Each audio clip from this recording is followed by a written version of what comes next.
যারা নির্বাচনের পরিবেশ নষ্ট করবে তারা রাজনৈতিকভাবেই ক্ষতিগ্রস্ত হবে বলে মন্তব্য করেছেন বিএনপির স্থায়ী কমিটির সদস্য আমির খসরু মাহমুদ চৌধুরী।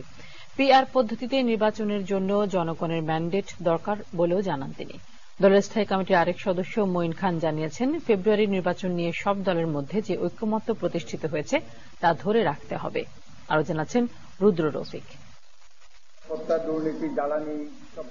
রাজধানীর সিরড্রাপ মিলনায়তনে গণতন্ত্র পুনর্গঠনের জন্য সংলাপ নিয়ে সেন্টার ফর গভর্নেন্স স্ট্র্যাটেজির এই সেমিনার।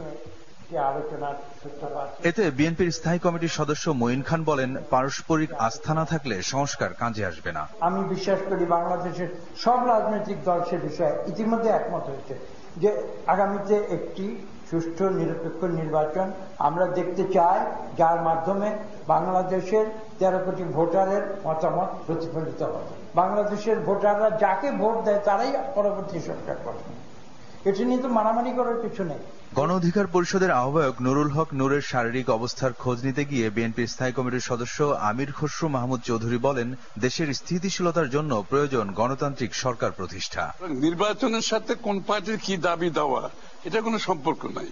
তাদের দাবি দেওয়া থাকতেই পারে, সেই দাবি দেওয়া নিয়ে তারা জনগণের কাছে যেতে হবে, জনগণের ম্যান্ডেট নিয়ে সংসদে আসবে, পাশ করতে পারে। কেউ যদি অস্থিতিশীল করতে চায় তাদেরকে রাজনৈতিকভাবে এটার জন্য ক্ষতিপূরণ দিতে হবে।